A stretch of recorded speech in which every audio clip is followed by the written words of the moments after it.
সমগ্র ফেরেশতারা অস্থির হয়ে গেছে। আল্লাহ কি বানাইছো, তুমি কি বানাইলা, আল্লাহ কি বানাইলা?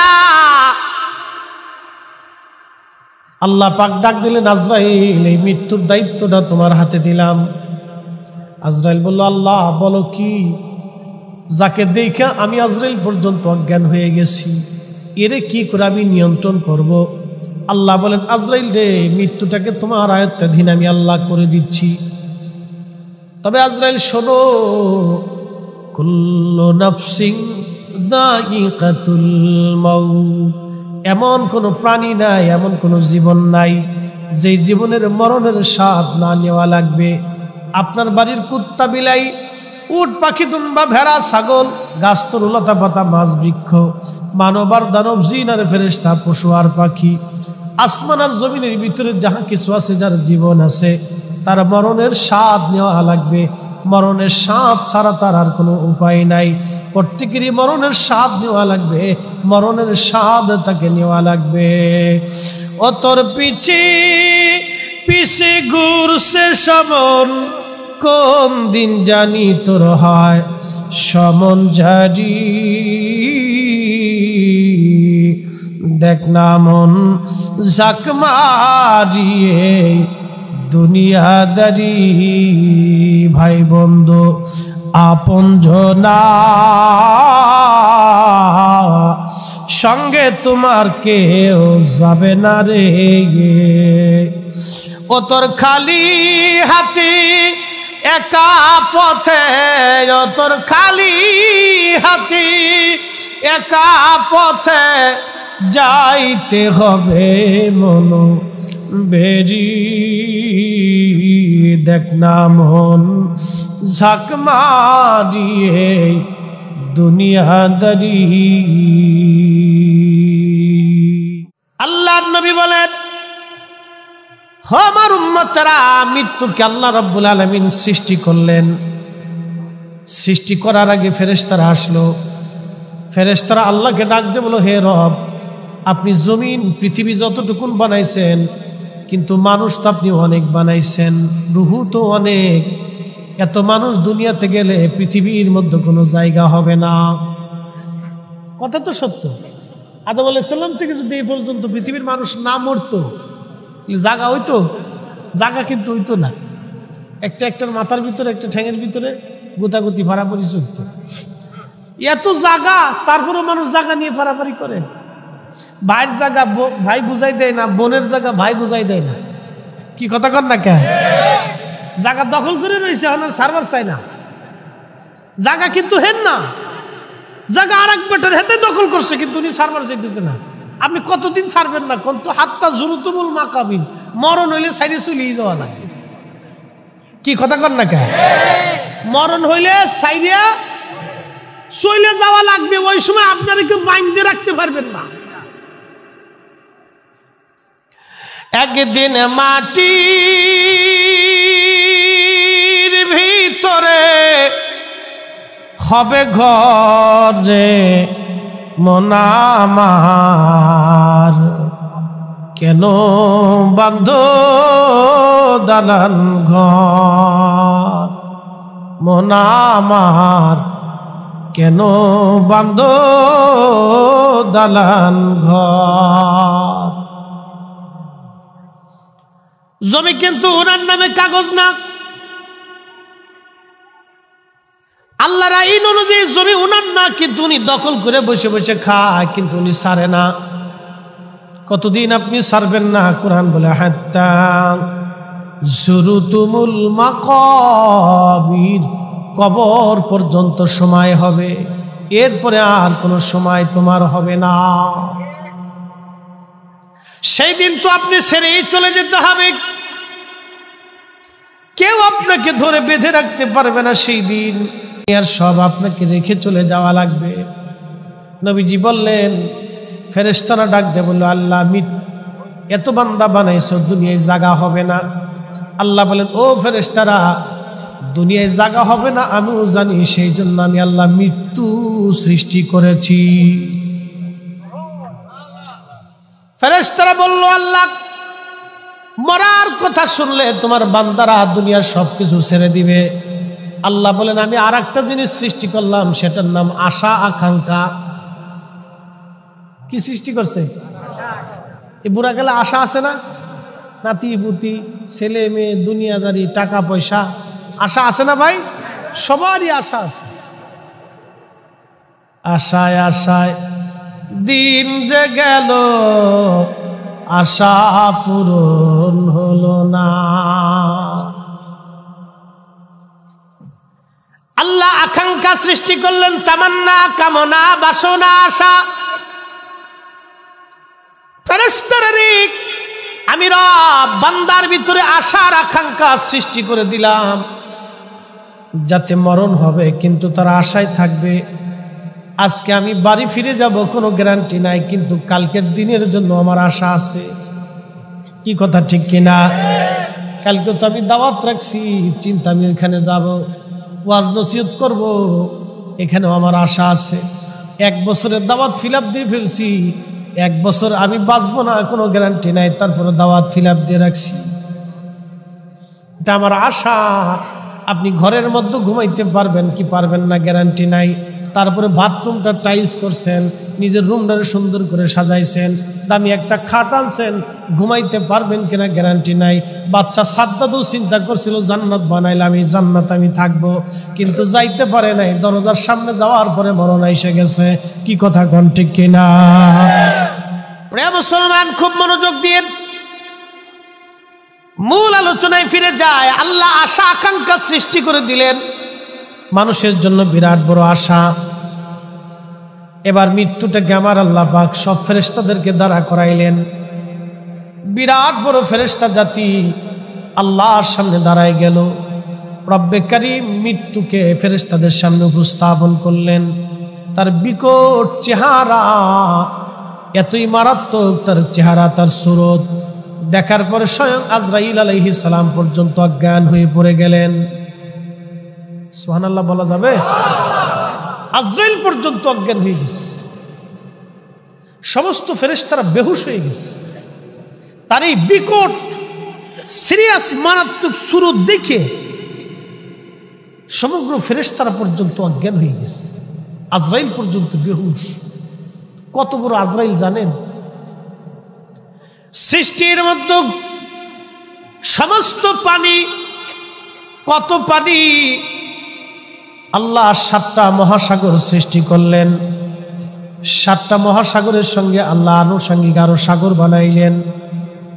সব সাগরের পানি যদি এক জায়গা করেন, এই পৃথিবীর নিচে আর একটা পৃথিবী আছে, আর একটা জমিন আছে।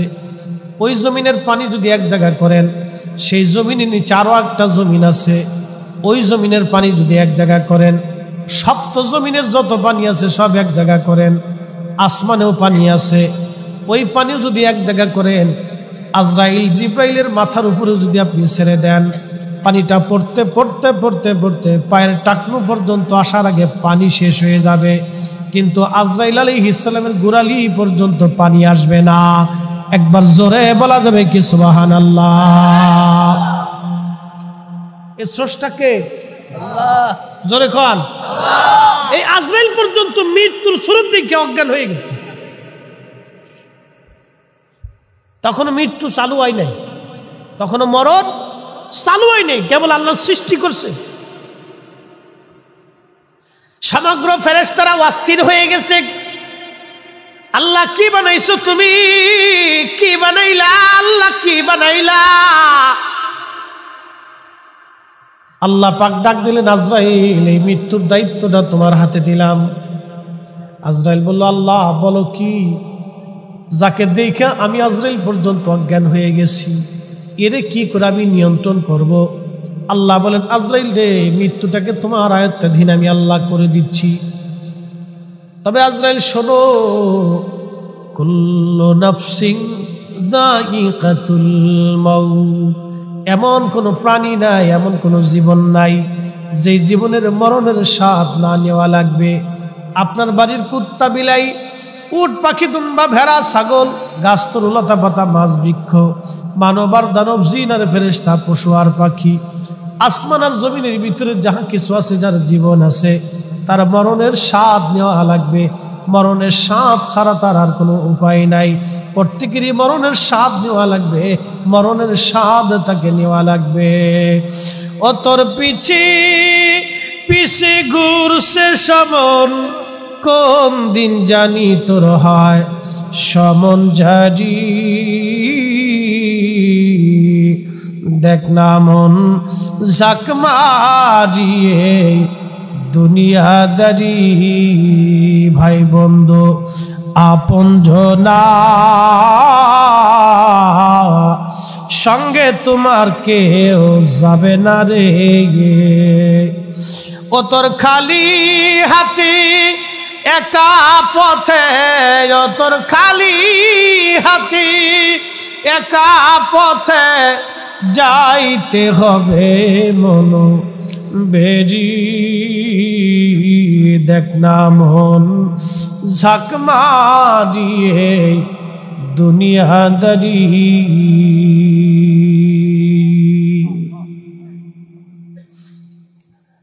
বরিচঙ্গের মুসলমান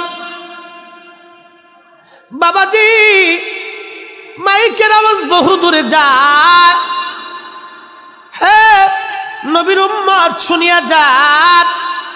আল্লাহ রাব্বুল আলামিন আজরাইলকে মরণের দায়িত্বটা দিয়ে দিলেন, আর উম্মতকে স্মরণ করাই দিয়ে আল্লাহ বলেন, হুজুর বান্দাকে জানাই দেন, কুল ইন্নাল মাউতাল্লাযী তাফিরুনা মিনহু ফাইন্নাহু মুলাকিকুম।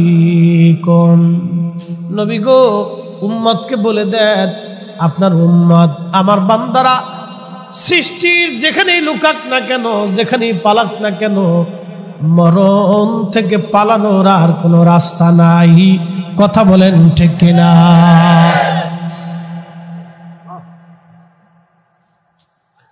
সামুদ জাতির ভিতরে আল্লাহ একজন নবী পাঠাইলেন, হযরত সালেহ আলাইহিস সালামকে আল্লাহ রাব্বুল আলামিন এই জাতির মধ্যে পাঠাইলেন।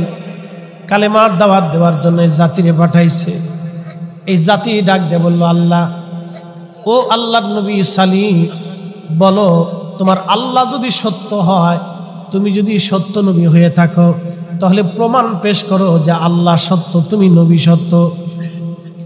হযরত সালেহ বললেন, হে আমার কওম, কি প্রমাণ তোমাদেরকে দিতে হবে বলো।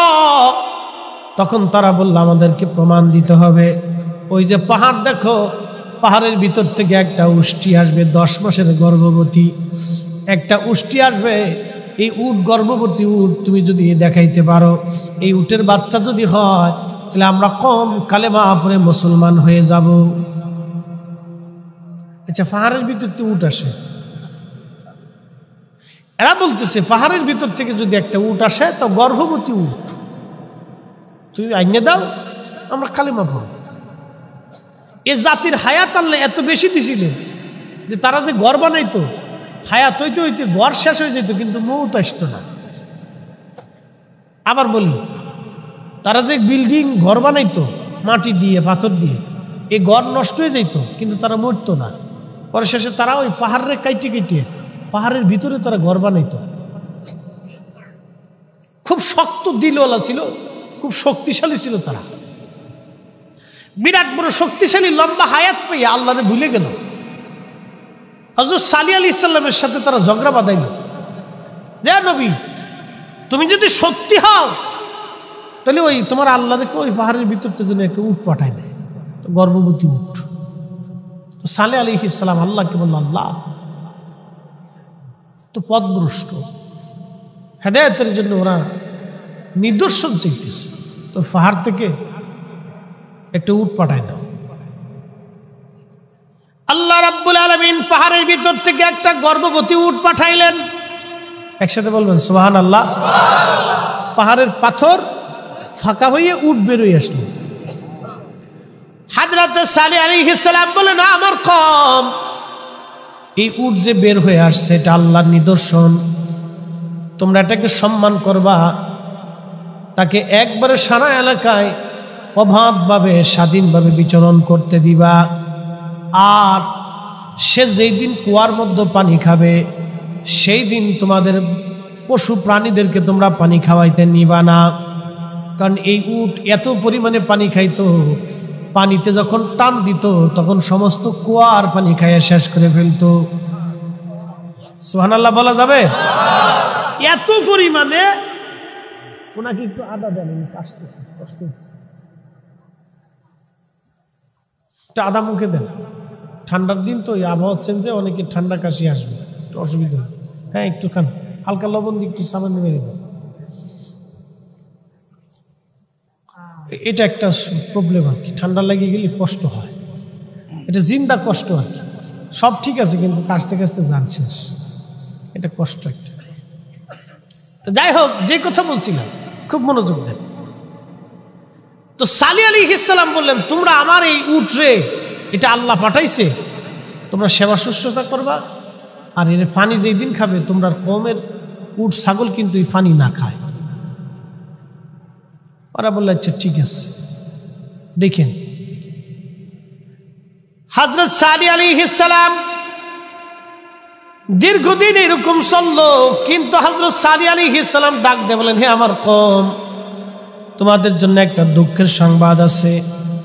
তোমাদের ফ্যামিলির ভিতরে একটা বাচ্চা জন্ম হবে, এই বাচ্চাটা গোধূম বর্ণের হবে, তার চোখ থাকবে নীল এবং তার চুল থাকবে পিতলের মতো। পিতল চিনছেন নি আপনারা? পিতলের কালার কেমন? সোনালি সোনালি কালার না? বলছি তার চুল থাকবে পিতলের কালার, চোখ থাকবে নীল এবং তার শরীর থাকবে গোধূম বর্ণের।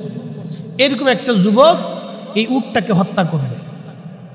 এরকম যদি কারো সন্তান তোমাদের জন্ম হয়, তাকে হত্যা করে ফেলো। এই উটকে যদি কেউ হত্যা করে তো আল্লাহর পক্ষ থেকে গজব নাজিল হবে, তোমরা ধ্বংস হয়ে যাবা। এইরকম দীর্ঘদিন পর্যন্ত তারা সালেহ আলাইহিস সালামের কথা শুনে, এই তাদের যে ধাত্রীরা ছিল, মহিলাদের বাচ্চা কাচ্চা হইলে ধাত্রীরা, আগে তো ধাত্রী ছিল, এখন তো হসপিটাল হয়েছে, মেলা সিস্টেম হয়েছে, আগে তো এগুলো ছিল না। তো ধাত্রীদেরকে তারা ডেকে নিয়ে সজাগ করলো যে এই জাতীয় সন্তান যেখানেই জন্ম নিবে সাথে সাথে তোমরা মেরে ফেলবে, ওকে বাঁচতে দিবা না। এইরকম যুগের পর যুগ চলতে লাগলো। ওদের তো হায়াত ছিল বিরাট বড় লম্বা, শত শত বছর ধরে ওরা বাঁচত, বুড়া হইতো না সহজে। যার কারণে ওরা পাহাড় কেটে কেটে সুন্দর সুন্দর বিল্ডিং বানাইয়া ওই পাহাড়ের মধ্যে তারা বসবাস করত। এরপরে হযরতে সালি আলাইহিস সালাম এই ভবিষ্যৎবাণী করার পরে তারা বহু বছর ধরে এই চেষ্টা করলো ওই সন্তান জন্ম হয় কিনা, কিন্তু আল্লাহর ইচ্ছার বাহিরে যাওয়ার কোনো সুযোগ নাই। তাদের দুই কওমের ভিতরে এক সর্দারের মেয়ে আর এক সর্দারের ছেলের মধ্যে বিয়ে হয়ে গেল। বিয়ে হয়ে যাওয়ার পরে তারা খুব প্রভাবশালী দুই গ্রুপ, দুই সর্দার ছিল। যখন বাচ্চার বিয়ে হয়ে গেল, দুই ছেলে মেয়ের বিয়ে হয়ে গেল, তখন ওই সংসারে একটা সন্তান জন্ম নিল। ওই সন্তানটার চেহারা ছিল গোধূম বর্ণের, চুল ছিল তার পিতলের মতো, চোখগুলি ছিল তার নীল। ধাত্রীরা দেখলো এরকম একটা সন্তান আসছে, কিন্তু মারতে পারলো না, কারণ তার কমগুলি সর্দার কম, দুই গোত্রী সর্দার, যদি মেরে ফেলে দেয় তার ধাত্রীদেরকে মেরে ফেলবে।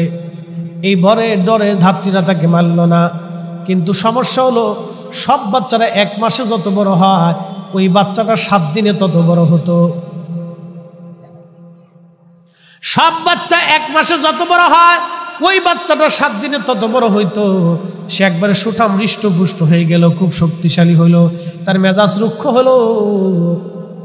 হযরত সালি আলাইহিস সালামের উটের বাচ্চার প্রসব হলো। ওই বাচ্চা নিয়ে উট ঘোরাফেরা করে। ওই কওমের ওই শয়তানটা সিদ্ধান্ত নিল এই উটটাকে আমরা হত্যা করে ফেলব।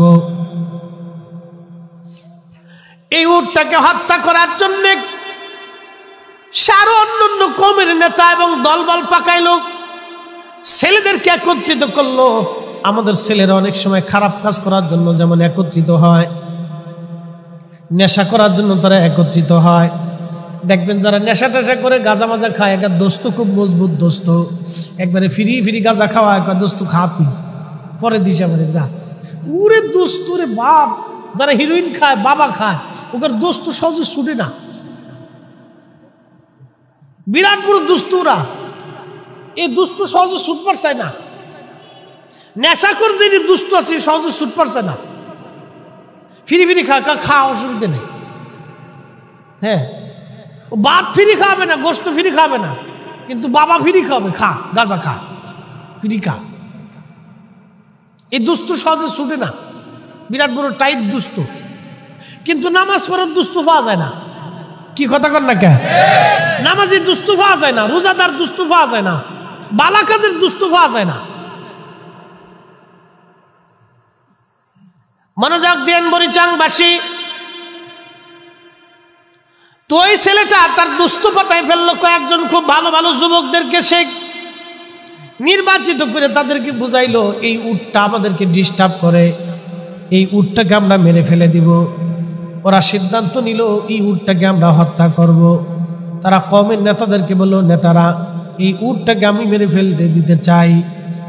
হযরত সালেহ আলাইহিস সালাম তাদেরকে ওয়াজ করে শোনাইলেন, আমার কওম, তোমরা এই উটটাকে যদি হত্যা করো তো আল্লাহর পক্ষ থেকে কিন্তু বিরাট বড় গজব আসবে। কিন্তু এই কওম শক্তির আতিশয্যে, ক্ষমতার লোভে, টাকার কারণে, খাদ্যের কারণে, বিরাট বড় ক্ষমতা দম্ভের কারণে তারা আল্লাহর সাথে পাল্লা দিল। বাজান, এই জন্য আল্লাহর নবী বলতেন, উম্মত রে, তোমরা শিরিক করবা আমি ভয় পাই না, কিন্তু দুনিয়াদারি টাকা পয়সা সম্পদ পেয়ে যাওয়ার পরে তোমরা আল্লাহকে ভুলে যাবা, আমি নবীকে ভুলে যাবা, এটা আমি ভয় পাই। কি কথা কর না কেন? আজকে দেখেন তো, যার যত টাকা সে তত আল্লাহ থেকে জুদা হয়ে যায়। আপনি ঠিক বললেও ঠিক, না ঠিক বললেও ঠিক। এই মাহফিলে কোটিপতির কয়জন ছেলে বইছে বলেন তো? কোটি কোটি টাকার মালিক কয়জন ছেলে এই মাহফিলগুলিতে বসে? কয়জন এই মাহফিলে দেয়? কয়জন মাহফিলে সহযোগিতা করে? কয়জন বাস টানে? ওখানে চিন্তা হলো, আমরা একটা ক্রেডিট আছে না, আমার বাপ চেয়ারম্যান, উপজেলা চেয়ারম্যান, এমপি, ডিসি, এসপি, আমার একটা ক্রেডিট আছে না। হাতের মাইয়েরা বউরাও জীবনে তবুয়া যায় না, আমরা একটা ক্রেডিট আছে না, আমার স্বামী ডিসি, এটা ক্রেডিট দেখাইতেছে। এই জন্য আল্লাহ রাসূল বলছেন, আমার উম্মত শিরিক করবা ভয় পাই না, কিন্তু দুনিয়া পাওয়ার পরে আমাকে ভুলে যাবে, এটা আমি ভয় পাইতেছি। কথা চিরসত্য। এই জন্য এরা মাহফিলে বসেও না, এদের বিরাট বড় ক্রেডিট, কিন্তু কবরে যাওয়ার পরে ক্রেডিট ছুটে বেঁধে ফেলিস তারা। বাটাম চালান খুব সুন্দর মতো চলবে। কি কথা কর না কেন? বাটাম চালান খুব সুন্দর মতো দিয়ে দেবে, ওদিন ওই সাতার ক্রেডিট দিয়ে মাপ পাওয়ার কোনো রাস্তা নাই, নাই কোনো রাস্তা নেই। এরা দুনিয়াকে ভুলে গেছে, আখেরাতকে ভুলে গেছে। এরা দুনিয়াকে এমন ভাবে প্রাধান্য দিছে যে আখেরাতের কথা মনেই নেই, না মনেই নেই। সে যে মারা যাবে কিছু সময় পরে, এটা ভুলেই গেছে, সে মনেই নেই। সে যে কিছু সময় পরে মারা যাবে সে তার মনেই নাই। আচ্ছা, বর্তমান সাবেক যোগাযোগ মন্ত্রী আবুল হোসেন সাহেব মরে গেছে, মারা গেলেন। উনি একজন বাংলাদেশের প্রভাবশালী অর্থবিত্ত লোক, ভদ্র মানুষ। তো মারা গেলেন, ওনার তো শত শত কোটি টাকা ছিল, পৃথিবীর সবচেয়ে বড় ডাক্তারও দেখাইছে, চিকিৎসাও হয়েছে দামি দামি হসপিটাল, কিন্তু হসপিটাল আর ডাক্তার ওনাকে কি বাঁচাইতে পারছে? কথা কর না, পারছে? ওনাদের মতো ডাক্তার তো আর আমরা দেখাইতে পারবো না। তাহলে আমাদের উপায় কি? একই কথা, কুল ইন্নাল মাউতাল্লাযী তুনা মিনহু ফাইন্নাহু মুলাকীকুম। হুজুর উম্মতকে বলে দেন, সে যেখানেই লুকাকার পালাক না কেন, মরণ তার সাথে দেখা করবে, মরণ তার সাথে মুলাকাত করবে, মরণ থেকে সে পালাইতে পারবে না, পারবে না, পারবে না। কথা বলেন ঠিক না বেটে?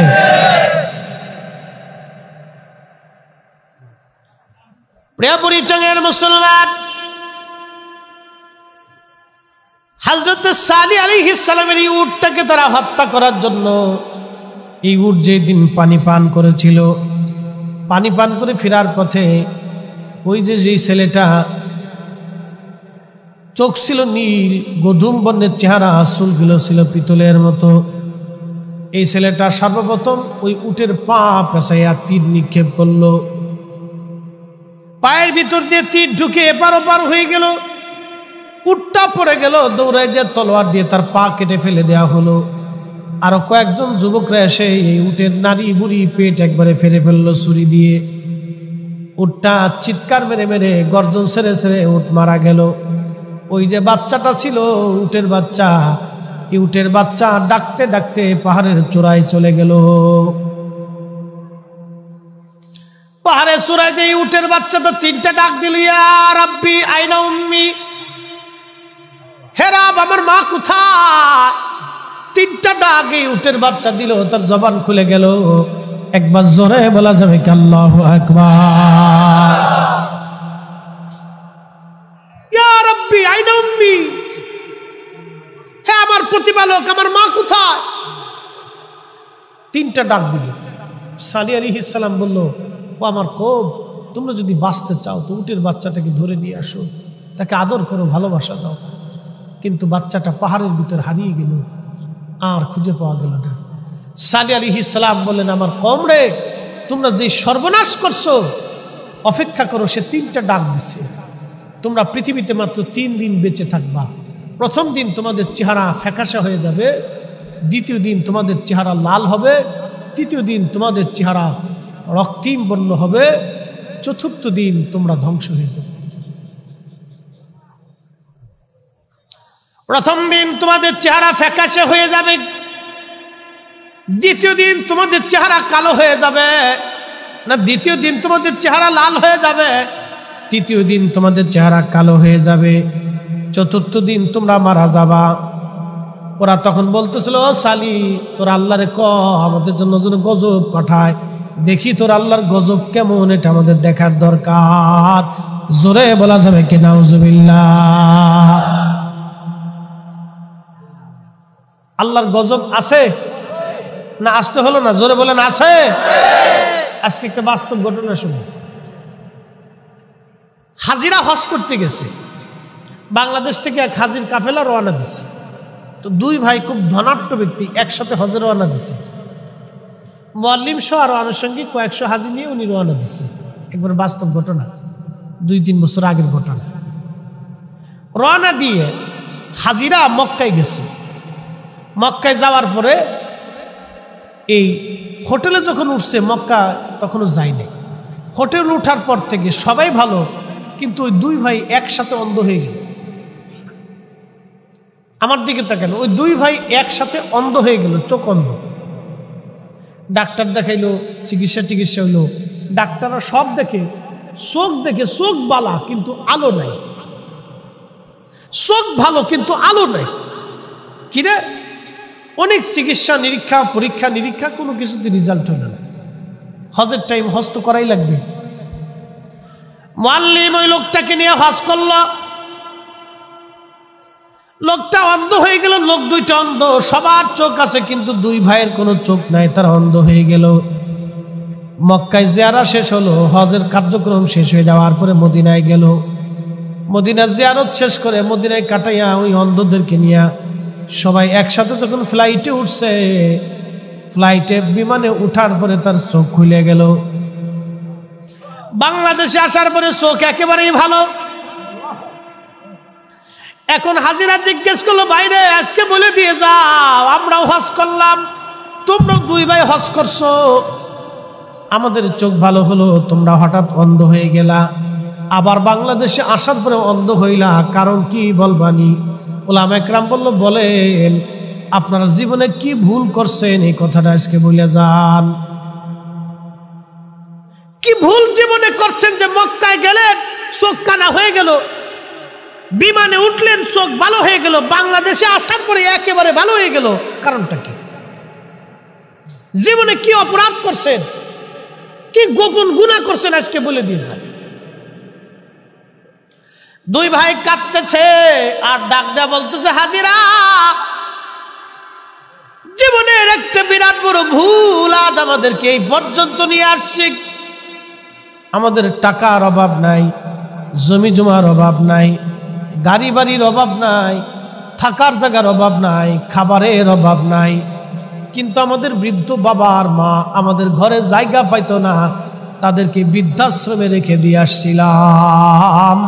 আজকে তোমরাও হজ করছো, আমরাও হজ করলাম, তোমরা খোদার কাবা দেখছো, কিন্তু আল্লাহ আমরারে কাবা দেখাই নাই, কারণ আমরা বাবা মার সাথে বেয়াদবি করছি।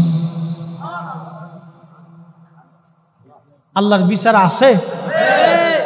কথা কন না, আসেনি আল্লাহর বিচার? আছে, আছে, এখনো আছে। আপনি মানুষেরটা খাবেন, নষ্ট করবেন, আল্লাহ আপনার মরার আগে গু খাওয়াই মারবে, পেশাব খাওয়াই মারবে, ছেলের হাতের জুতার পিটুনি খাওয়াই মারবে, স্ত্রীর লাথি খাওয়াই মারবে। মনে রেখে আল্লাহর ফয়সালা কিন্তু এখনো আছে, নাই যে তা না। কিন্তু আপনি অন্যায় করবেন সাদা, কিন্তু দুনিয়াতেও হবে।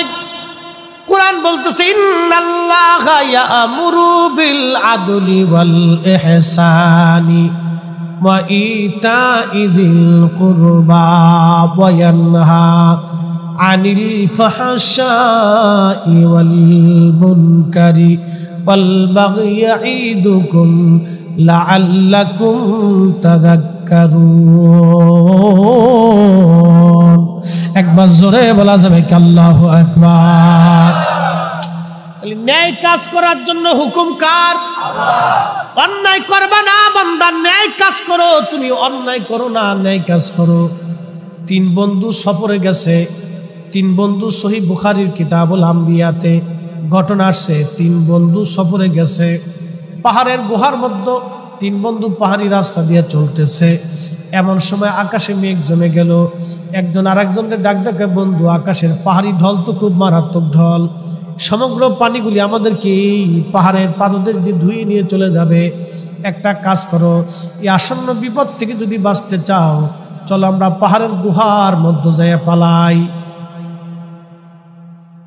তিন বন্ধু পাহাড়ের গুহার মধ্যে চলে গেল। প্রচন্ড ঝড় তুফান আর বৃষ্টি।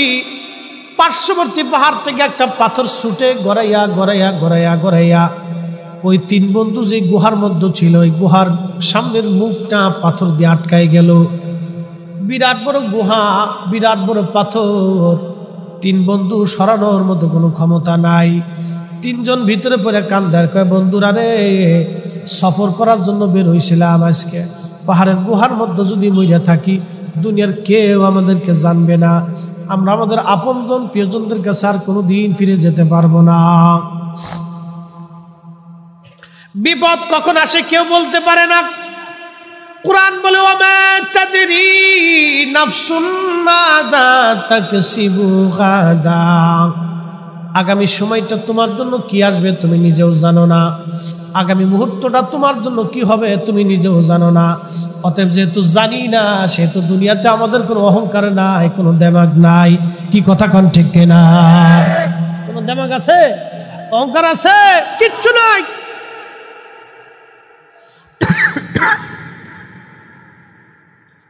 দুনিয়ার ভিতরে আমাদের কোনো অহংকার নাই, কিছুই নাই। বুড়িচঙ্গের মুসলমান, কি অহংকার করার আছে বলেন তো? যত ভালো দামি খাবারই কেন, সকালবেলা বাথরুম করতে গেলে লুঙ্গি চাপ দিয়ে আপনারটাই বসে থাকা লাগে। আপনি নিজের বাথরুম নিজে সারতেছেন, তাও কি লুঙ্গি আপনার নাকের ভিতর চাপ দিয়ে বসে থাকা লাগতেছে।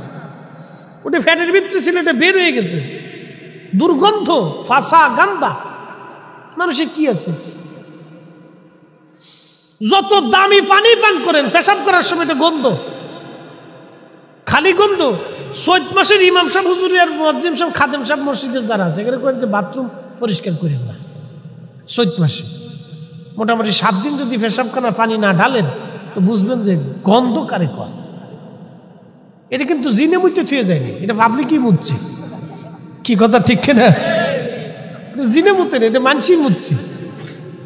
তাহলে মানুষের মুতি এত গন্ধ, একজনের মুখ আর একজন সহ্য করতে পারে না, তা মানুষের আছে কি? কিচ্ছু নেই। এইটা নিয়ে অহংকার করার, গর্ব করার কিচ্ছু নাই, কিচ্ছু নাই। আল্লাহর কসম করে বলি, এই এদের ভিতরে এদের লইয়া কিচ্ছু নাই। আমরা মাঝে মধ্যে বেহুদে এমন ভাব লই যে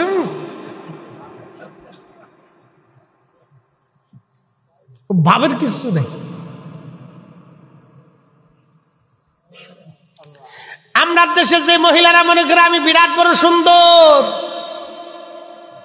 কিছু সময় মুখের মধ্যে ওই আপনার আডা মাখায়, মেকআপ করে, এটার ভিতরে অর্ধেক থেকে আডা কি থাকে, আডা আডা আডা দিয়ে আরো কিছু দিয়ে এরপরে একটু সিস্টেম করে কেমনে কি করে ওরাই জানে, একটু ফার্ম দিয়ে এবারে একটু একটু দলা, বাকি সব কালা। হেতে বেডি এমন বাপ লইছে তার বাপের শেষ নেই। হ্যাঁ, হে মনে করছে আমার বিরাট বড় সুন্দরী দেয়াইতেছে। শয়তানে আসে আর কয় ও তো আমার নানি, ও যতদিন বাইসে আছে আমার আর চিন্তা নেই, ও শয়তানি করার জন্য ওই যথেষ্ট। হেতে মনে করছে আমি খুব বিরাট কিছু হয়ে গেছি। আরে জগৎ জননী সাইয়্যিদাতুন নিসাই আহলিল জান্নাহ ফাতিমাতুজ জাহরা, একবার জোরে বলা যাবে কি আল্লাহু আকবার।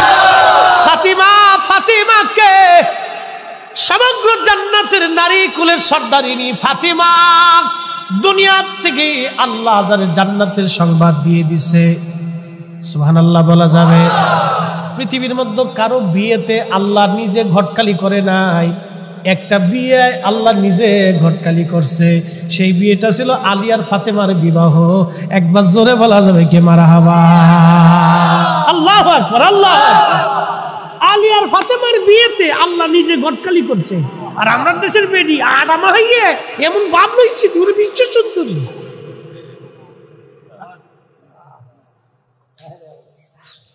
আডা নষ্ট দেবে তো অজু করে না, এত অজু করে না। আবার এখন লিপস্টিক বেরিয়েছে, লিপস্টিক মাঝে মধ্যে আমি মাফ করবেন যে হুজুর আপনিও দেখেন, না দেখে কি করবো বলছেন, সোয়ের সামনে পড়ে যায়। আবার ওই মসজিদের সহসভাপতি সাহেব দাওয়াত দিয়েছে, খুব ধনী ব্যক্তি, ঢাকার বিয়ে তো বুঝেনি, এর অর্ধেক বিয়ে ইথাই হলো বেহাইয়া। হ্যাঁ, মেকআপ সেকআপ করিয়ে বাপ বুক দিয়ে কি একটা বাউলই আহে যে দুনিয়াত মনে যে একবারে বিরাট কিছু। তা আমি আর সেক্রেটারি সাহেব এই দুইজনে বসে রয়েছি আপনার এই যে অভ্যর্থনার রুমে। এই অবস্থায় সেক্রেটারি সাহেব করতেছে, হুজুর অবস্থা খুব ভয়াবহ, এখানে থাকার চাইতে চলে না আমরা চলে যাই, এই জায়গা আর আমরা জায়গা না, এই জায়গা আর আমরা জায়গা না। এই সবই যে দেখেন মেকআপ সেকআপ করিয়ে বুড়া বেডি মেকআপ করিয়েছি, বাউ কি তার উরে বাপরে বাপ, মায়ের সাথে মায়ের বাউবালা, মায়ের সাথে মায়ের বাউবালা, উরে বাপরে বাপ, সে কি বাউ লইয়েছি, বুড়া কালে বেডি বাউ লইছি কি।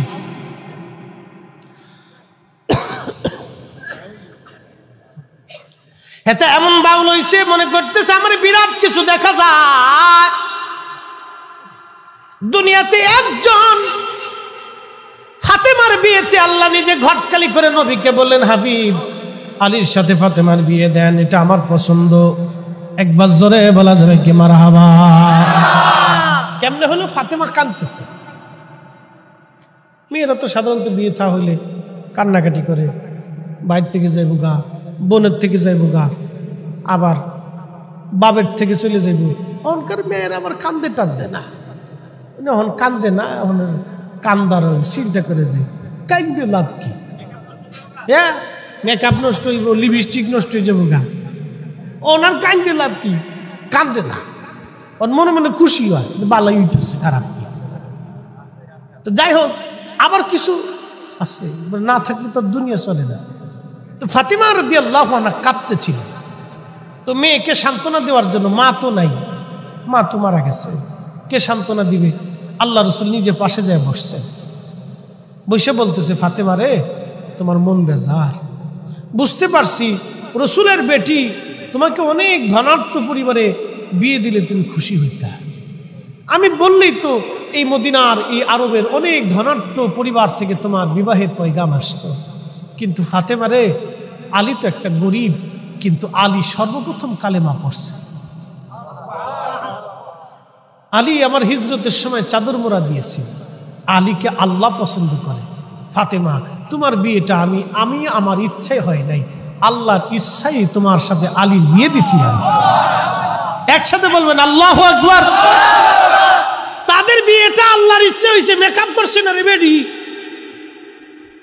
বেডি খালি মেকআপের জন্য পাগল হয়ে গেছে একবার। তাদের বিয়ে আল্লাহর ইচ্ছায় হয়েছে কিভাবে? কেন এত জগৎ জননী? কোন কারণে? কারণ আছে। ঘরের মধ্যে কি আসবাব ছিল জানেননি? একটা ছোট্ট চৌকি ছিল তার। আসবাবপত্র তেমন কিছুই না, শুধু গম পেশার জন্য একটা জাতা ছিল, রান্না বান্নার জন্য কোন রকম বাসন ছিল। সাজন গোজন তেমন কিছুই না, একটু সুগন্ধি ছিল ফাতেমার ঘরে। আহা, কোনোদিন খাইতো, কোনোদিন না খেয়ে থাকতো। এমনও দিন গেছে, দিনের পর দিন ফাতেমার ঘরে কোনো খাবার নাই। তার বিছানায় ছিল একটা মাত্র কম্বল, আর তার বালিশ ছিল কি জানেননি? খেজুর গাছের সুবলা দিয়ে বানানো। খেজুর গাছের সুবলা চিনছেন? ভিতরে যে সুবলা, ওটার আইনে বালিশের ভিতরে দিয়ে চামড়া দিয়ে তা বালিশ বানিয়েছে। এই বালিশে মাথা দিয়ে ফাতেমা সারা জীবন কাটাই দিছে। অথচ ওনারা যদি বলতেন আল্লাহ বেহেশত থেকে বালিশ পাঠাও, তো বেহেশত থেকে বালিশ আসত। ও মহিলারা, ভালো করে শুনে যায়, আজকে ভালো করে বুঝে যায়। মা ভালো তো সন্তান ভালো হয়। মা যদি ইচ্ছা করে তো সন্তানকে ভালো বানাইতে পারে। বেডির পেটে বাচ্চা, ও সারা রাত ফেসবুক থেকে স্টার জলসার থেকে এইটা দে সেটা দে, ওইটা ফ্যাটেতে বেরিয়ে যাওয়ার পরে হেতাও মোবাইল নিয়ে সিটে বেরিয়ে দেয়। মোবাইল না দিলে জিজ্ঞের পারে, মনে কিছু নিয়ে না। দুঃখের সাথে বলতেছি, আগের মায়েরা কোরআন পড়তো। কি কথা ঠিক কিনা? কি পড়তো? কোরআন পড়তো। কোরআন। গর্ভবতী নারীরা কোরআন শরীফ পড়তো। মা শাশিরা জোর করে ধমকা পড়ে, থাক নামাজ কালাম পড়, কোরআন শরীফ পড়ো। কারণ তাদের একটা ডর ছিল যে বাচ্চাটা হবে, আমি কি বাঁচবো কি বাঁচবো না, মরার একটা চিন্তা ছিল। অনচিন্তা আছে যে গেলি তো ফ্যাটটা কেটে দিবি না। কি কথা কন না? অনচিন্তা হলো গেলি তো ফ্যাটটা কেটে লাগবে। হসপিটালে গেলি ফ্যাটটা কাটে সিজার করে বাইর করে তো অসুবিধা নেই, তেমন কোনো ঝামেলা নাই, কোনো টেনশন নেই। আগের যুগের নারীদের একটা চিন্তা ছিল যে আমার সন্তান হয়েছে, আর একটা হইব, বাসি কি মরি জানি না, আল্লাহ বিল্লাহ করেছে। কোরআন শরীফ পড়তো, নামাজ কালাম পড়তো। এর লাগে আগের মুসল্লিরা যেটা হয়েছে এটাও ফেটে বেরিয়ে ভালো কাজ করছে। আগে মসজিদ ছিল কাঁচা, ইমানদার ছিল পাকা। এখন মসজিদ হয়েছে পাকা, ইমানদার হয়েছে কাঁচা। সুদখোর আর ঘুষখোরের কোনো অভাব নাই। মানে কিছু নিয়ে না, বাজাই গেছে, বাজাই গেছে। গোবর আর মাটি একসাথে বাজাই গেছে, বাজাই গেছে। আপনাদেরকে একটা প্রশ্ন করি, জবাব দিবেন তো? আজকে বুঝে জবাব দিন। কেউ যদি শুয়োরের গোশত খেয়ে এসে সারা রাত নামাজ পড়ে, হইব না? কথা কর না কে? আচ্ছা, কেউ যদি শুয়োরের গোশত খাইয়ে দিয়া মাকামে ইব্রাহিমে নামাজ পড়ে, হইব না? তা হইতো না। শুয়োরের গোশত যেমন হারাম, সুদের টাকা দিয়ে আর ঘুষের টাকা দিয়ে গরুর গোশত ওইরকমই হারাম। ঠিক আসতে করলেন কে? জোরে বলেন। ঠিক সেম ওইরকম হারাম। আল্লাহর রাস্তায় কেউ মন খারাপ করবেন না, বুঝানোর জন্য বলতেছি। বাপ, আপনি যদি হালাল খেয়ে জান্নাতে যান, ওই জান্নাতটা কিন্তু আমার দিবেন না। আপনি আমার কথা শুনে যদি আজকে হারাম ছেড়ে দেন, জান্নাতে যদি চলে যান, কিয়ামতের মাঠে কিন্তু আপনি আমার দেখবেন না। আপনি কেমন যে হুজুর টাইম নেই, এখন ব্যস্ত আছি। হ্যাঁ, কথা তো সত্য। আপনি নিজে কেমন যে হুজুর আমার টাইম নেই, আমি ব্যস্ত আছি, আমি খুব পেরেশানির মধ্যে আছি, টাইম নেই আজকে। তো আপনি আমার তো ভাগ দিবেন না। তো আমারে আপনার বুঝানোর দরকারটা কি? বুঝাইতেছি এই জন্য আল্লাহ আমাদের কিছু দায়িত্ব দুনিয়ার দিচ্ছে, যে তোমরা মানুষদেরকে ভালো কাজের জন্য উদ্বুদ্ধ করো, বুঝাও। কুনতুম খায়রা উম্মাতিন উখরিজাত লিন-নাসি তা'মুরুনা বিল মা'রুফি ওয়া তানহাউনা আনিল মুনকার। তোমাদেরকে সর্বশ্রেষ্ঠ জাতি বানাইছি সুদ খাওয়ার জন্য না, ঘুষ খাওয়ার জন্য না, মানুষের হক নষ্ট করার জন্য না, জমি মেরে দেওয়ার জন্য না, টাকা মারার জন্য না, ওজনে কম দেওয়ার জন্য না, স্ত্রীর হক নষ্টের জন্য না, বাবা মার হক নষ্ট করার জন্য না, ভাই ভাইয়ের হক নষ্ট করার জন্য না। তোমাদেরকে দুনিয়ার ভিতরে ফিতনা ফাসাদ মারামারি কাটাকাটি ঝগড়া জঞ্জাল করার জন্য আমি তোমাদেরকে সর্বশ্রেষ্ঠ জাতি বানাই নাই। তোমরা এই জমিনের ভিতরে যত মানব জাতি আসছে, আদম সফিউল্লাহ থেকে ঈসা আলাইহিস সালাম পর্যন্ত সব জাতি থেকে তোমাদেরকে আমি সর্বশ্রেষ্ঠত্ব দিছি। তোমরা দুনিয়াতে দুইটা কাজ করবে, তা'মুরুনা বিল মারুফ, মানুষদেরকে ভালো কাজের দিকে ডাকবা, ভালো কাজ ভালো আমলের দিকে ডাকবা, ওয়া তানহাউনা আনিল মুনকার, খারাপ কাজ থেকে ফিরাবা, খারাপ কাজ থেকে ফিরাবে। সলিম এই কাজ খারাপ, আব্দুল করিম এই কাজ ভালো, ও রহিম এই কাজ অন্যায়। ইন্নাল্লাহ ইয়ামুরু বিল আদল, আমি তোমাদেরকে ন্যায় করতে নির্দেশ প্রদান করলাম। কিন্তু মানুষ তারপরেও আল্লাহ থেকে জুদা হয়ে যায়, মানুষ তারপরেও আল্লাহটা শুনতে চায় না। আল্লাহ আমাদেরকে দায়িত্ব দিছে বিধায় আপনাদের কাছে আমরা এই কথাগুলি উপস্থাপন করি। বাপ যদি আমল করে কিয়ামতের ময়দানে নাজাতের রাস্তা হয়ে যায়, তো দুয়ার দরখাস্ত ছাড়া তার আমাদের কিছু নাই। সেই দিন হয়তো বিরাট বড় ব্যস্ততা, আপনি আমাকে ভুলে যাবেন, কিন্তু আমার মালিক তো আমাকে ভুলবে না। আমার মালিক জানবে আমার এই বান্দার দুটো কথায় আমার আর কিছু বান্দার চেঞ্জ হয়েছিল, যা আমার এই বান্দার জীবনের গুনারে মাফ করে দিলাম।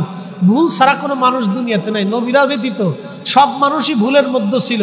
আল্লাহর ওলিদেরকে আল্লাহ মাহফুজ করে রাখতো, গুনাহগার থেকে তাদেরকে বাঁচাইয়া হেফাজত করিয়া আল্লাহ তার বন্ধু বানাইয়া তাদেরকে কবরে নিয়ে গেছে।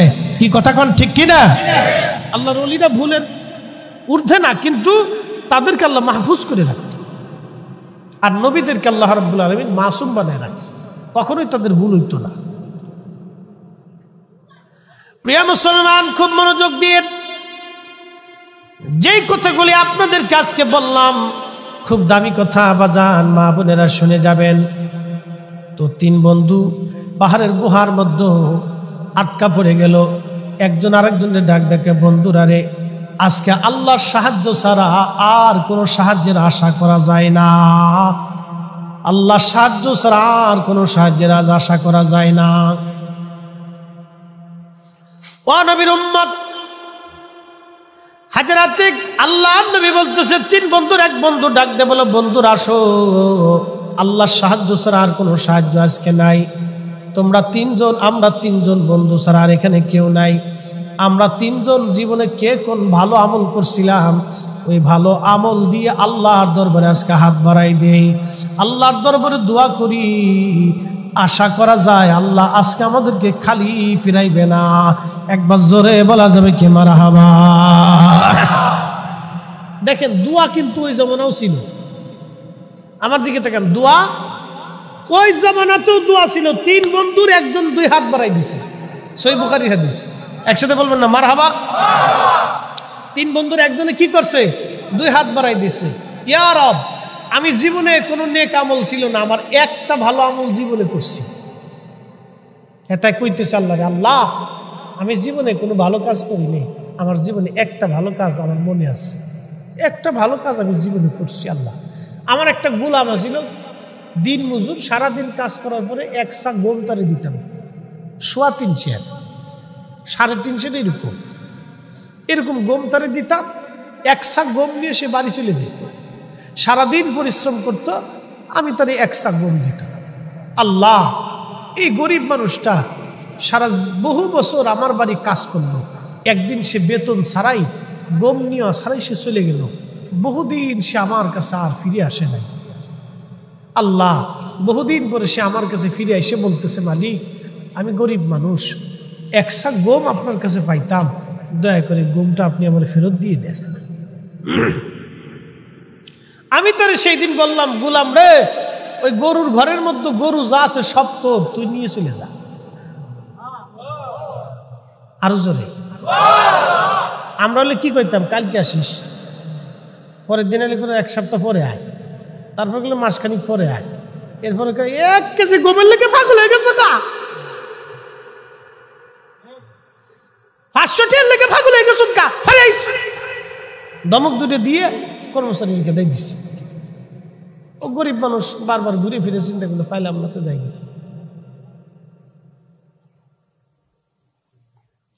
শুনে যান বাবা বুড়িচঙ্গের মুসলমান, আল্লাহর বান্দা ডাক দিয়ে বলে, রাব্বি, জীবনে কোনো আমল আমার ছিল না, এই দিন মজুর আমার কাছে এক সা গম দাবি করলো, আমি তারে ডাক দিলাম, দিন মজুর, গম গরুর ঘরের মধ্যে গরু যা আছে তুমি নিয়ে চলে যাও। আমার দিন মজুর আমারে বলল, মালিক ক্ষমা করবেন, গরুর মালিক আমি না, গমের মালিক আমি। ঠাট্টা করবেন না, আমি বড় অসহায়, বাচ্চারা ক্ষুধার্ত আছে, আমার একশা গম আপনি দয়া করে আপনি আমারে দিয়ে দেন। আমি ডাক দিয়ে বললাম, কর্মচারী, ওই গরুর মালিক আমি না, গরুর মালিক তুমি। কর্মচারী বলতেছে, মালিক, গরুর মালিক আমি কেমনে হইলাম? বলে, বাসারে, তোরে একশা গম আমি জমিনের মধ্যে বপন করছিলাম, ওই গম থেকে আরো গম হয়েছিল, ওই গমগুলি কেটে মারাই করে আমি বাজারে বিক্রি করে দিয়ে একটা গাভী ক্রয় করছিলাম, সেই গাভী থেকে যত বাচ্চা হয়েছে, এই গরুর মালিক আমি না, গরুর মালিক তুমি। তোমার গরু তুমি ফেরত নিয়ে চলে যাও। একবার জোরে বলা যাবে কে মারহাবা?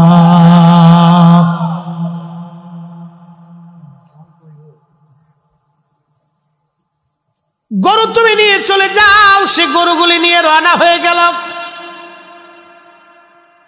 বিরাট বড় খুশি, হাসতে হাসতে চলে গেল রাত। বিরাট বড় পাহাড়ের গুহার সামনে বিরাট বড় মস্ত বড় পাথর, সরানোর মতো ক্ষমতা আমাদের নাই। আল্লাহ, যদি এই আমলটা তোমার কাছে ভালো লাগে, আল্লাহ আজকে পাথর তুমি গুহার সামনে থেকে সরাইয়া দাও। আল্লাহর নবী বললেন, উম্মত রে, পাথরের 3 ভাগের 1 ভাগ টাস করে গুহার সামনে থেকে আল্লাহ সরাই দিলেন। তাহলে ভালো কাজের প্রতিদান আছে, নগদই আছে, নগদ আছে। আল্লাহ দেয়, দেখাই এগুলি। ভালো কাজের প্রতিদান নগদই আছে, বাকি নাই। নগদই আল্লাহ দেয়, বাকিও তো দিবে। 2 নম্বর ব্যক্তি হাত তুলে বলল, রব, আমি জীবনে কোনো নেক আমল করি না, আমার একটা আমল ছিল। আল্লাহ, সারাদিন আমি উট, দুম্বা, ভেড়া, ছাগল আমি চড়াইতাম, পাহাড়ে পাহাড়ে, মরুদ্যানে মরুতে মরুতে ঘুরতাম। মধ্যপ্রাচ্যে চাকরি করছেন এরকম লোক আছেন? দেখছেন না, উট মুট ওই মরুভূমি দিয়ে পাহাড় দিয়ে চড়াই বেড়াই না। রাখালদের বিরাট বড় কষ্ট। আল্লাহর বান্দা বলতেছে, রাব্বি, আমার জীবনে কোনো নেক আমল নাই আল্লাহ, আমি ওই উট দুম্বা সারাদিন চড়াইয়া সন্ধ্যাবেলা দুধ দহন করতাম। দুধ দহন করে কিছু দুধ বাজার আমি আমার ঘরের বৃদ্ধ বাবা মার জন্য ওই দুধগুলি বাড়ি নিয়ে আসতাম। রাত প্রত্যেক দিন আমি আমার বাবা মারে আগে দুধ পান করাইতাম, পরে বাচ্চাদেরকে খাওয়াইতাম। আগে আমার আব্বা আম্মারে দিতাম, পরে আমার বাচ্চাদেরকে দিতাম। আব্বা আম্মারে না দিয়ে আমি বাচ্চাদেরকে খাওয়াইতাম না। মনোযোগ দেন, লোকটা কাঁদতেছে। আল্লাহ, একদিন দুধ দহন করে বাজারে বিক্রি করে ফিরে আসতে আসতে অনেক রাত হয়ে গেছে। আইসে দেখলাম আমার আব্বা আম্মা বিছানার মধ্যে ঘুমায় পড়ছে। দুধের পেয়ালা হাতে নিয়ে মায়ের বিছানার পাশে বসে রইলাম, কখন মার ঘুম ভাঙবে আর আমি মারে দুধ পান করাবো। আল্লাহ, মাকে যদি ডাক দিই, বাবাকে যদি ডাক দিই, ঘুম থেকে ব্যাঘাত হবে, মা বাবার কষ্ট হবে। আমি চাই না আমার আব্বা আম্মা সামান্য কষ্ট পাক। কোরআন বলতেছে, ইম্মা ইয়াবলুগান্না ইনদাকাল কিবারা আহাদুহুমা আও কিলাহুমা ফালা তাকুল লাহুমা উফ ওয়ালা তানহারহুমা وقل لهما قولا كريما واخفض لهما جناح الذل من الرحمة। আল্লাহ বলেন, বাবা মা যদি বৃদ্ধ হয়ে যায়, তুমি এমন আচরণ করো যে আচরণে তোমার আব্বা আম্মা উহু শব্দটা পর্যন্ত করে না বসে। তুমি তার সাথে নরম নরম ভাষায় কথা বলো, সুন্দর আচরণ করো, তার প্রতি তুমি রহমতের নজর দাও, দয়া প্রদর্শন করো, তাকে তুমি ইহসান করো, দয়া করো, মায়া করো, ভালোবাসা তারে তুমি দাও। বুড়িচংবাসী আল্লাহর বান্দা ডেকে বলে, রাব্বি, সারা রাত্র বিছানায় বসে রইলাম, বাচ্চারা খাবার জন্য কেঁদে কেঁদে ঘুমায় পড়ল। আমার ইচ্ছা মা বাবারে না খাওয়াইয়া আমি আমার বাচ্চাদেরকে খাওয়াইব না। আল্লাহ, বাবা মা ঘুমায় রইল, কাঁদতে কাঁদতে আমার বাচ্চারাও ঘুমায় গেল, তারপরেও আমি তাদেরকে খাবার দিই নাই। যখন আব্বা আম্মার ঘুম ভেঙে গেল, ঘুম ভেঙে যাওয়ার পরে আগে আমি আমার বাবা মার দুধ পান করাইলাম, তারপরে আমি আমার বাচ্চাদেরকে খাওয়াইলাম। একবার জোরে বলা যাবে কি মারহাবা?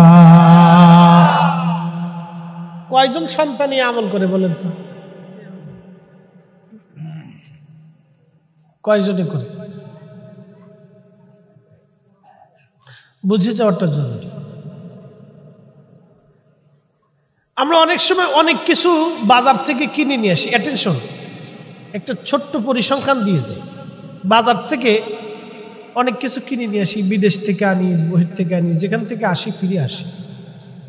আসার পরে কিছু আম জাম কলা পেঁপে ফল টল খাবার দাবার কিছু ভালো কিছু নিয়ে আসি। নিয়ে আসার পর আমরা স্ত্রীর হাতে দিই, অনেকে ধরেন দেয়। কিন্তু মার হাতে যদি দেন, মা যদি না থাকে বাবার হাতে দেন, তাহলে কি হবে? শুধু খুশি না, ওই বাবা মা যা আছে নাতি নাতকু সারা খায়। কথা কর না কেন? নাত নাত করে আগে দেয়। এ বুড়ি নিজে খায় না, নাতির আগে খাওয়ায়, কামার নাতির আগে দাও। কিন্তু আপনি দিছেন আপনার মারে, মা কিন্তু খুশি হয়ে গেছে। আপনি আপনার স্ত্রীর হাতে দিতে পারতেন, দিয়া নিষেধ নাই, দিতে পারতেন। কিন্তু আপনি আপনার মার হাতে দিলেন, মা এই যে এটা আনছি তুমি নাও। মা চিন্তা করবে আমার ছেলে আনছে আমার হাতে দিছে, ও নাতিপুতির আগে ডাক দেয়, বৌমারে দেয় তুমি খাও, ছেলে আনছে নাতিপুতিরে দেয়। নাতিপুতিরে না দিয়ে দাদা দাদি নানা নানি এরা খায় না কিছু। এরা সন্তানের সেই তো নাতিদেরকে বেশি আদর। আমাদের বড় ভাই সে জাতিসংঘে চাকরি করে, কানাডা থাকে। তো বললাম ভাইজান দেশে বেশি আসেন না, একবারই ভুলে গেলেন দেশ, এরকম হবে? তো ওনার ছেলে এক মেয়েটা আবার কানাডান ইউনিভার্সিটির কম্পিউটার ইঞ্জিনিয়ার, ওখানের অধ্যক্ষ মানে লেকচারার আর কি। জামাই সেও আবার ওই ইউনিভার্সিটির ইয়া। তো এরা খুব হায়ার এডুকেটেড পারসন। তো বলতেছে নাতি একটা হইছে, শোন তোরা যেদিন হবি সেদিন বুঝবি, ছেলে মেয়ের চাইতে এখন নাতির প্রতি মোহাব্বত বেড়ে গেছে। ও আমারও ছাড়া থাকতে পারে না, আমি ওরও ছাড়া থাকতে পারি। এই জন্য আমার দেশে আসা হয়। আমি 10 দিন 7 দিন আসি, এই আসাতে আমি বাড়ি চলি দেশে। আসার পরে ওই নাতি ফোন দিতে থাকে, বুতাইতে থাকে, শেষে আমি চলে যাই, আমার আর থাকা হয় না। তখন বুঝলাম যে দাদা দাদি নাতিদের প্রতি একটা সন্তানের চাইতে বেশি টান। কি কথা ঠিক কিনা? তা আপনি খাবার তো আনবেনই, বাচ্চা কাচ্চা ফ্যামিলির জন্যই তো আনছেন, অন্য কারোর জন্য তো আনেন নাই। তো ওই টুকলাটা মা রাতে দিবে, মা এটা আনছে, তো মা সবাই বন্টন করে দিবে, মা খুশি হয়ে যাবে। তো লোকটা কাঁদতে স্যার বলে, আমার জীবনে আর কোনো আমল নাই, ভালো বলে কোনো কাজ আমার জীবনে আর নাই। আল্লাহ, আমি এই কাজটা সবসময়ের জন্য করছি। আল্লাহ, একটা দিনের জন্য আমি এই কাজটা বাদ দিতাম না। আমি আমার মার সেবা করছি, খেদমত করছি, মারে খাওয়াইছি, খুশি করছি। আল্লাহ, তোমার কাছে যদি এই কাজটা ভালো হয়ে থাকে তাহলে আজকে পাথরের গুহার সামনে থেকে সরাই দাও, বিপদের মধ্যে পড়ে গেছি। আল্লাহ রসুল বলেন, টাস করে পাথরের বাকি 2 ভাগের 1 ভাগ সরে গেল। একসাথে বলবেন আল্লাহু আকবার।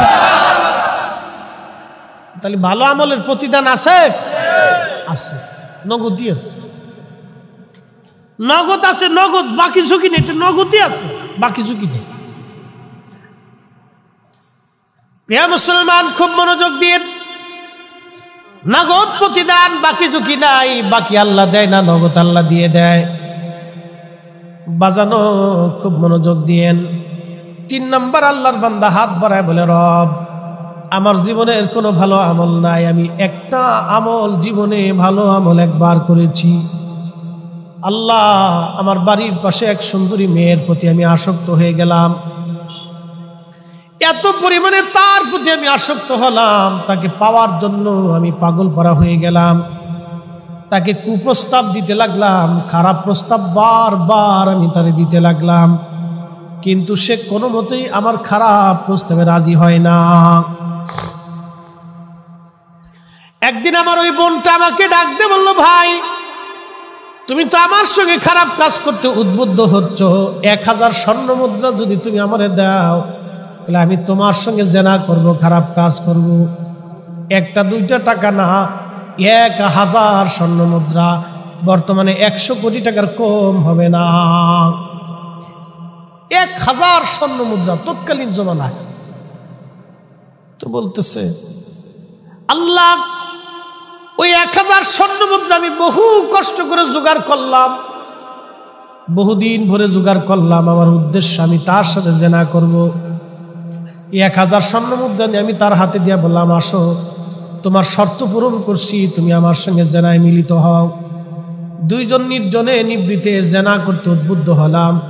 তখন আমার ওই বোনটা আমাকে ডাক দিয়ে বললো, ভাই রে তুমি স্বর্ণ মুদ্রা নিয়ে আমার সঙ্গে জেনা করতে আসছো, আজকে নির্জনে নিবৃতে দুইজন জেনায় আসক্ত হওয়ার জন্য আমরা জেনা করার জন্য উদ্বুদ্ধ হয়েছি রে ভাই। পৃথিবীর কেউ যদি নাও দেখে, সৃষ্টিকর্তা মালিক আল্লাহ নিজে দেখতেছে। চিৎকার মেরে বলেন আল্লাহু আকবার। ইন্নামাল মুমিনুনাল্লাযীনা ইযা যুকিরাল্লাহু ওয়াজিলাত কুলুবুহুম ওয়া ইযা তুলিয়াত আলাইহিম আয়াতিনা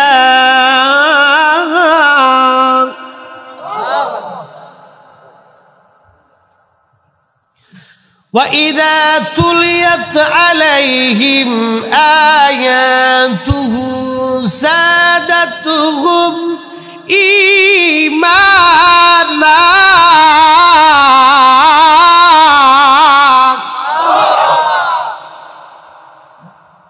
আল্লাহর কোরআন বলে নিশ্চয় তারাই মুমিন। হাই হাই, ওয়াজ 2 ঘন্টা হয়ে গেছে গা, সর্বনাশ। মারহাবা খান। ইন্নামাল মুমিনুন, তারাই মুমিন যাদের অন্তরে আল্লাহর স্মরণ আসার সঙ্গে সঙ্গে আল্লাহর ভয়ে অন্তরটা থরথর থরথর করে কাঁপতে থাকে। অ্যাটেনশন, আল্লাহর স্মরণ আসার সঙ্গে সঙ্গে অন্তর আল্লাহর ভয়ে থরথর থরথর করে কাঁপতে থাকে, তারাই মুমিন। একসাথে জোরে বলবেন মারহাবা। ওয়াজ শেষ, ওই যুবকটা ডাক দেয়া বলতেছে, আল্লাহ আমার বোন যখন আমাকে বলল, বাইরে দুনিয়ার কেউ না দেখলেও আল্লাহ দেখতেছে। রব্বুল আলামিন তুমি জানো আমার অন্তরের মধ্যে তোমার ভয় এসে গেল। আমি ওই জেনার থেকে উঠে চলে আসলাম, 1000 স্বর্ণ মুদ্রা আর কোনোদিন তার কাছ থেকে ফেরত আনি নাই। আমি জেনা করলাম না, ফিরে চলে আসলাম। আল্লাহ এই আমলটা যদি তোমার কাছে ভালো লাগে, রব আজকে পাথর গুহার দরজা ঢেকে গেছে, আল্লাহ তুমি পাথর আর সরায় দাও। আল্লাহর নবী বলতেছেন, টাস করে পাথরের 3 বাকি অংশ গুহার সামনে দিকে সরে যাইয়া একবারে গুহার দরজা পরিষ্কার হয়ে গেল। একবার জোরে বলা যাবে কি মারহাবা।